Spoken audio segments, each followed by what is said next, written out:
사고는 언제나 갑작스럽게 일어납니다. 테러가 아닌 이상 일부러 사고를 일으키는 사람은 없기 때문에 그렇습니다. 지난 4월 29일 수요일 저녁에 영상 예배를 드리기 위해서 TV를 켰습니다.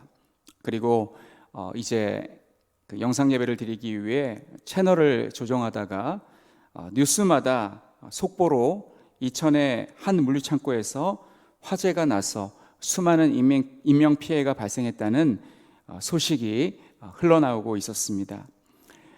그 상황 설명을 들어보니 화염에 휩싸인 그 창고 앞에서 리포터가 상황을 설명하기를 물류창고 지하 2층에 유증기가 모인 상태에서 용접을 하기 위해 용접봉에 점화가 일어나는 순간 큰 폭발이 발생하고 순식간에 공사 현장이 화염에 휩싸였다고 합니다. 안타깝게도 이날은 노동자의 날을 이틀 앞둔 날이었습니다. 우리나라는 지금도 산업 현장에서 수많은 노동자들이 크고 작은 부상을 당하거나 생명을 잃고 있습니다. 이러한 사고는 그냥 우연히 발생하는 것이 아니라, 즉 불의의 사고가 아니라 반드시 원인이 있다고 합니다. 그래서 산업 현장에서 사고로 죽은 그 사고를 조사해 보면 현장에서 일하는 사람들의 부주의로 인해서 발생했다고 합니다. 직원들이 일을 하지만 그 일을 시키는 회사는 직원들이 안전하게 일할 수 있도록 철저하게 관리하고 감독해야 하는데, 너무나 안일하게 일만 지시하고 일의 결과를 확인한 후 월급만 지급하면 된다는 생각을 가지고 있었던 것 같습니다. 이렇게 발생한 사고는 우발적으로 발생한 천재지변이 아니라 예고된 인재라고 합니다. 달리 표현하자면 우연한 사고가 아니라 필연한 사고입니다. 오늘 이 본문에서 벨사살 왕이 하나님께 심판을 받은 이유가 기록되어 있습니다. 벨사살 왕이 아무 짓도 안 했는데 단지 불신자라는 이유 하나만으로 하나님께서 그를 심판하시고 바벨론 제국을 멸망시킨 것이 아니라 그가 하나님의 심판을 자초한 것입니다. 벨사살 왕 그의 죄악으로 말미암아 공의로우신 하나님께서 그를 심판하셨습니다. 본문의 말씀이 우리에게 주는 교훈이 있습니다. 하나님께서 인간을 심판하시는 것은 그 사람이 지은 죄로 인함이라는 것입니다. 그래서 우리 모두는 하나님의 심판이 있을 종말을 준비하며 살아가야겠습니다. 예수님께서 이 땅에 오실 때에, 다시 오실 때에 의인은 구원하시고 악인은 심판하실 것입니다.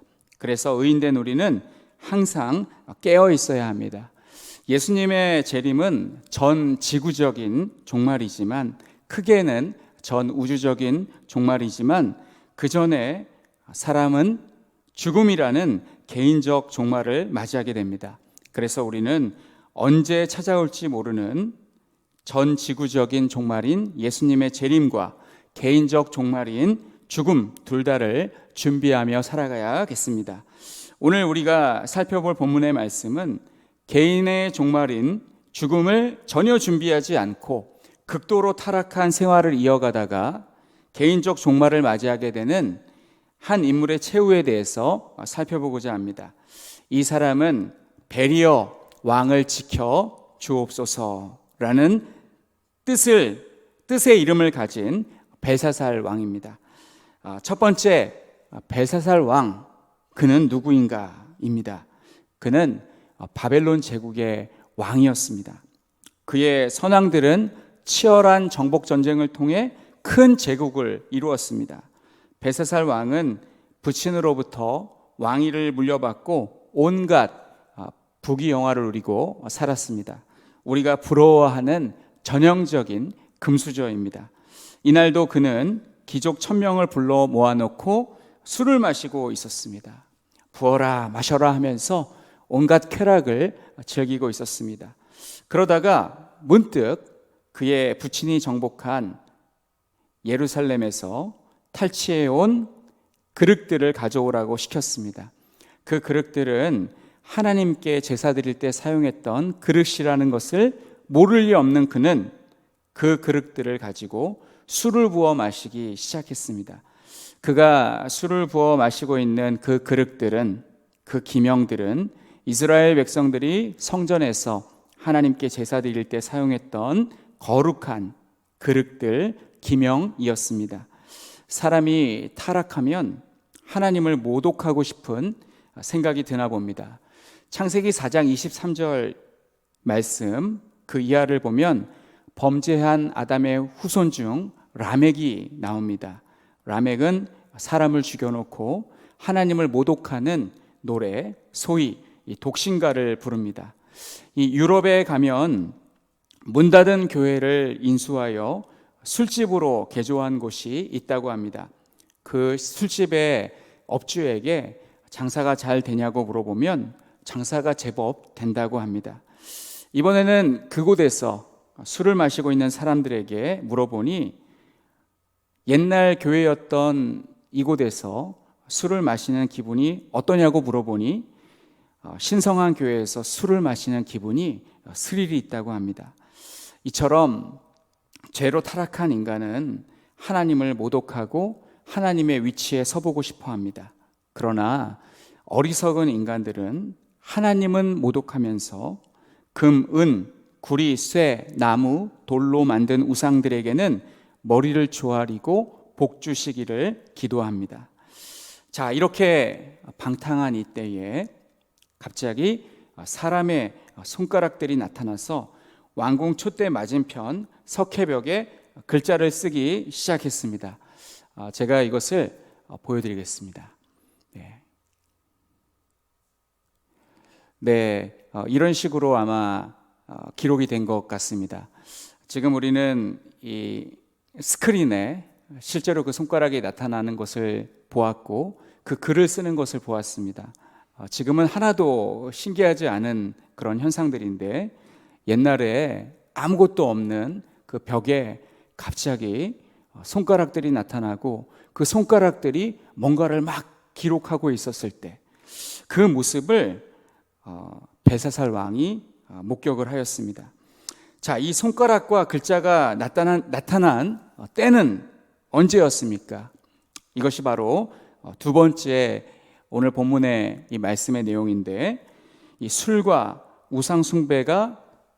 우상숭배로 타락이 극도로 다다랐을 때였습니다. 술이 죄입니까? 성경에 술 취하지 말라고 하셨지 술 자체를 죄라고 하시지는 않지 않았습니까? 늘 술을 드시고 싶어 하시는 분들은 이런 말씀을 많이 하십니다. 맞습니다. 돈 자체는 문제가 없습니다. 만약 돈이 없다면 우리는 고대 사회처럼 물물 교환을 해야 되는데 그렇게 한다고 한다면 얼마나 불편하겠습니까?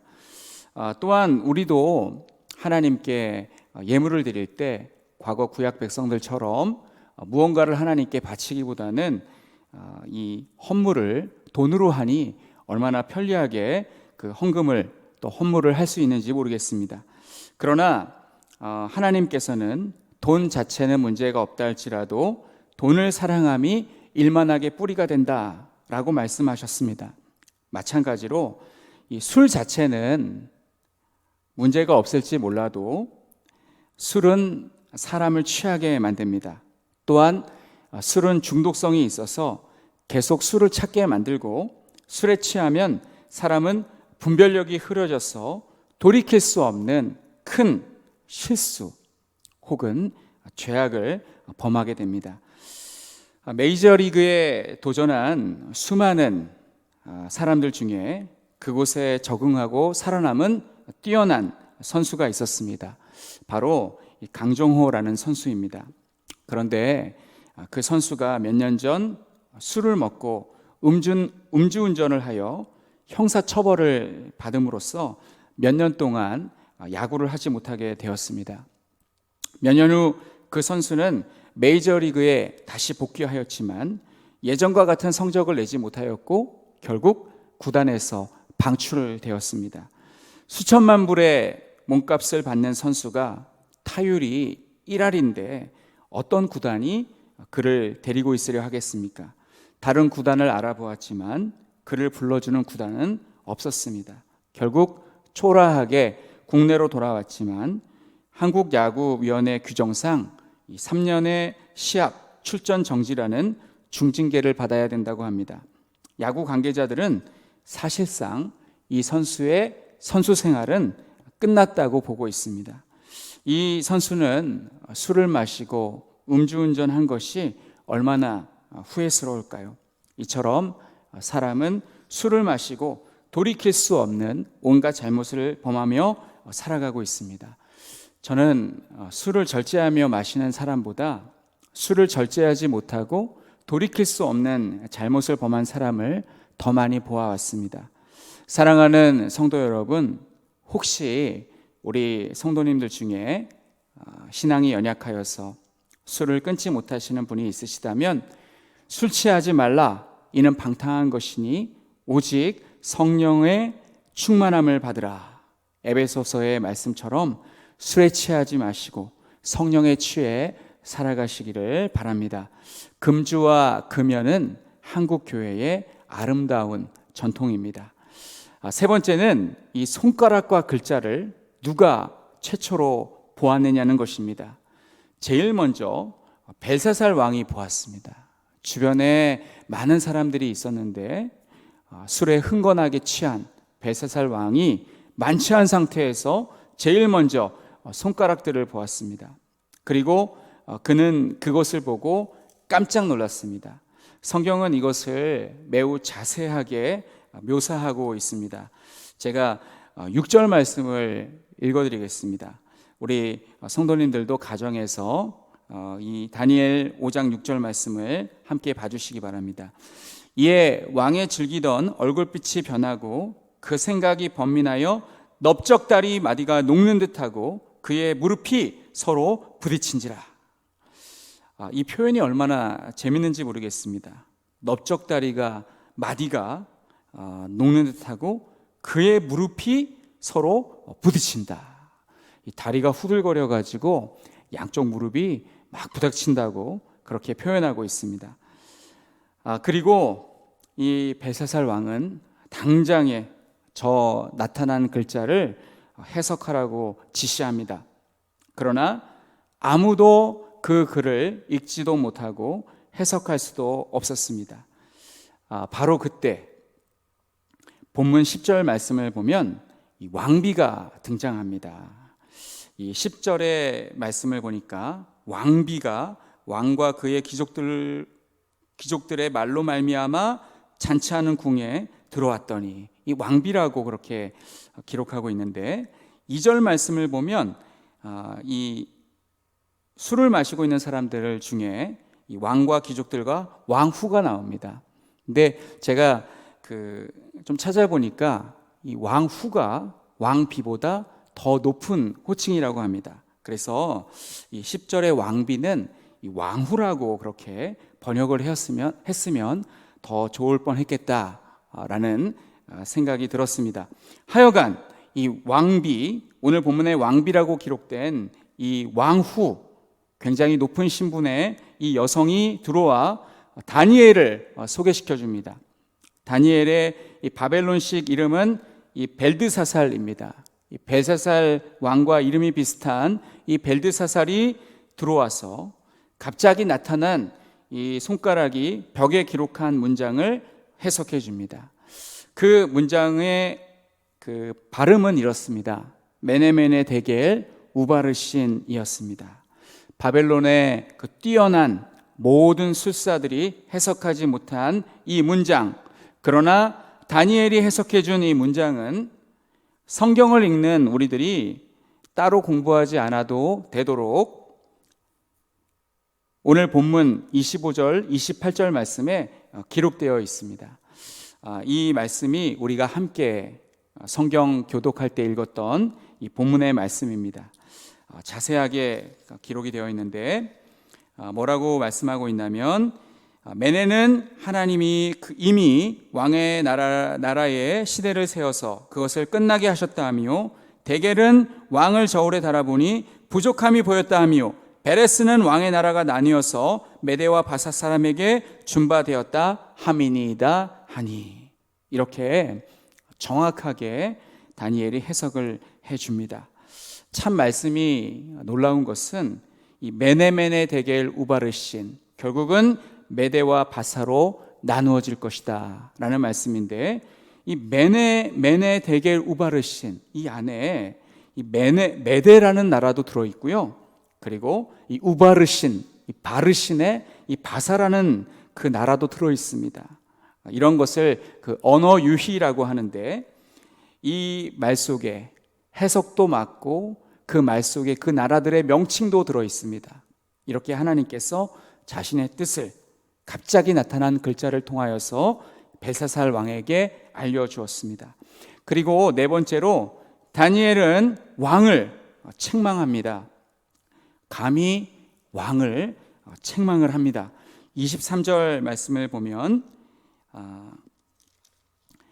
어떻게 책망을 하고 있는지 자세히 기록되어 있는데, 도리어 자신을 하늘의 주제보다 높이며 그의 성전 그릇을 왕 앞으로 가져다가 왕과 귀족들과 왕후들과 후궁들이 다 그것으로 술을 마시고, 왕이 또 보지도 듣지도 알지도 못하는 금은 구리 새와 나무 돌로 만든 신상들을 찬양하고, 도리어 왕의 호흡을 주장하시고 왕의 모든 길을 작정하시는 하나님께는 영광을 돌리지 아니한지라.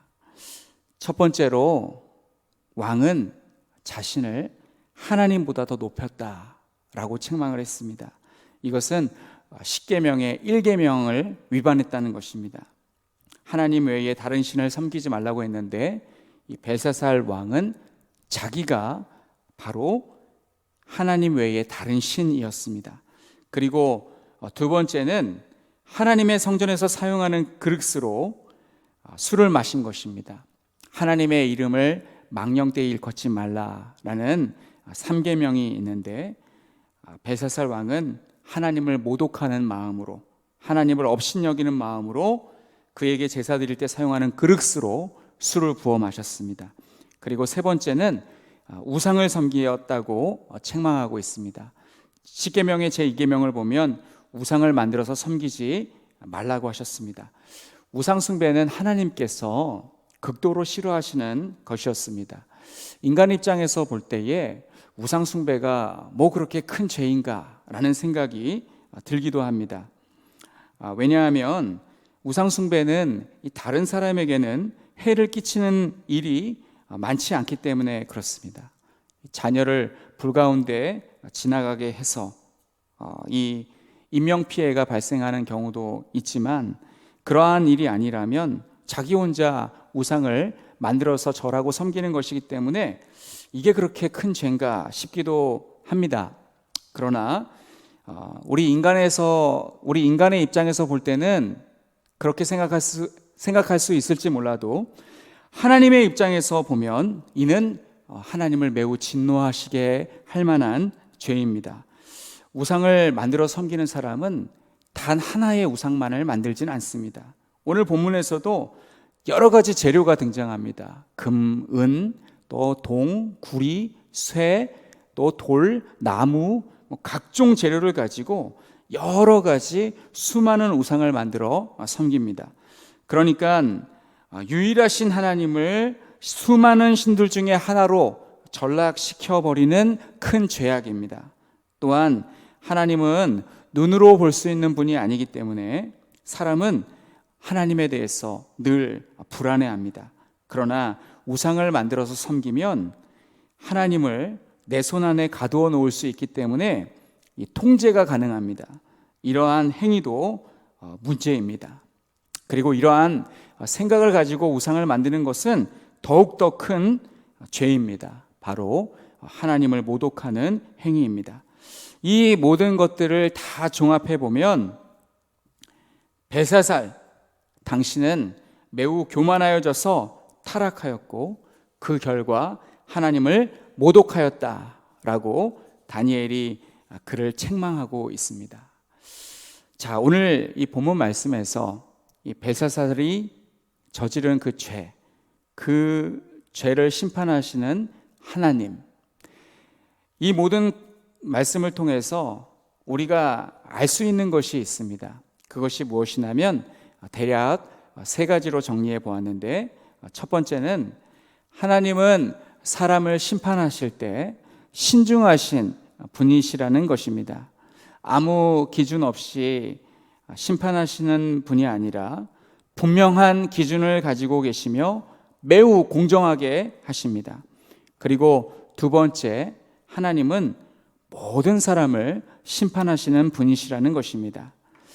그리고 그 모든 사람이 행한 행위와 그 사람이 말한 것까지도 하나님은 심판하신다고 말씀하셨습니다.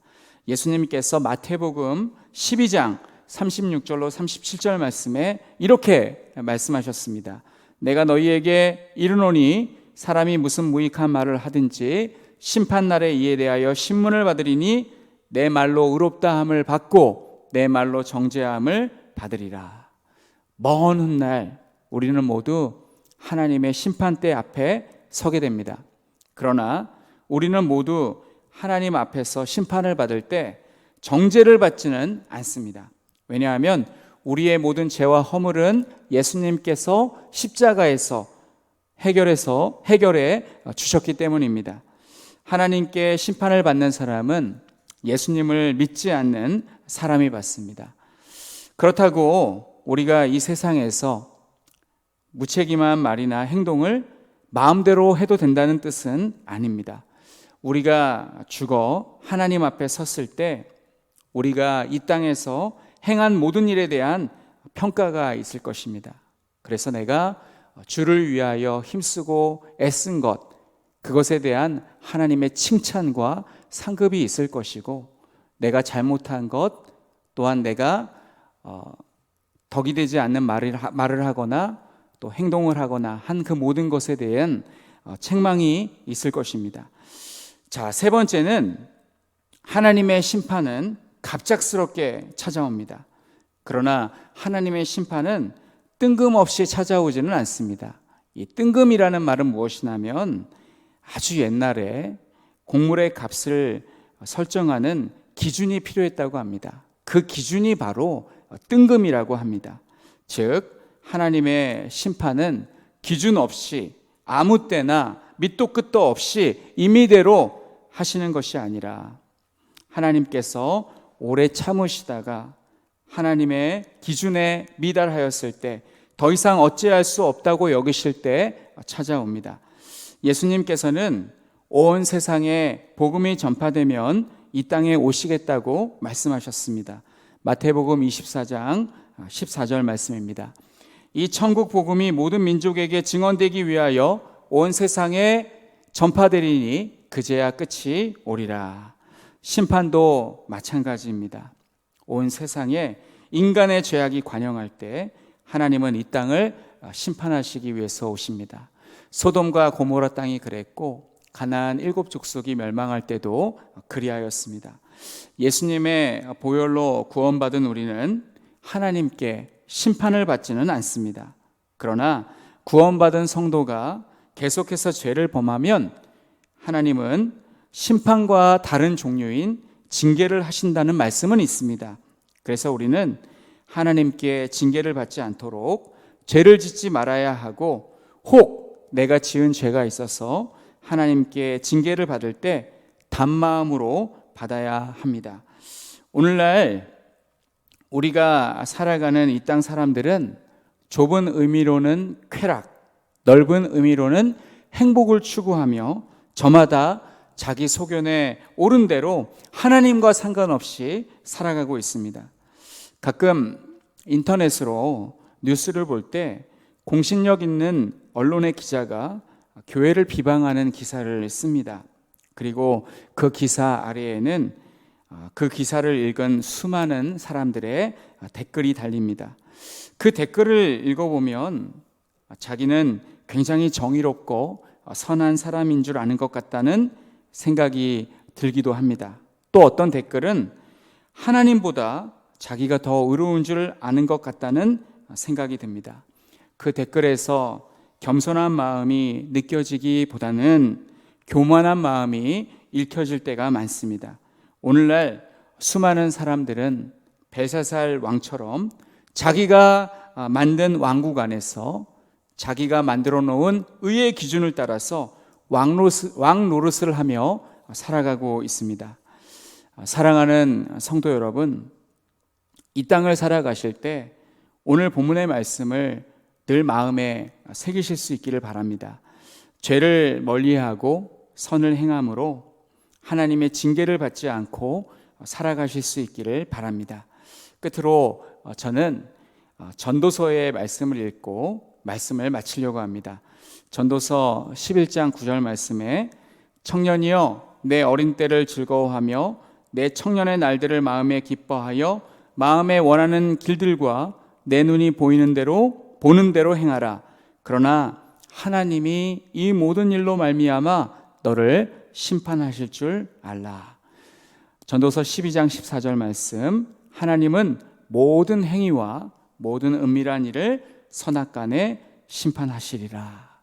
이 지혜의 말씀인 이 전도서의 말씀을 항상 마음에 새기시고 벨사살 왕처럼 어리석은 일생을 살지 마시고 하나님의 말씀에 순종하여서 하나님을 기쁘시게 하는 삶을 살아가시는 우리 모든 성도님들 되시기를 간절히 축원합니다.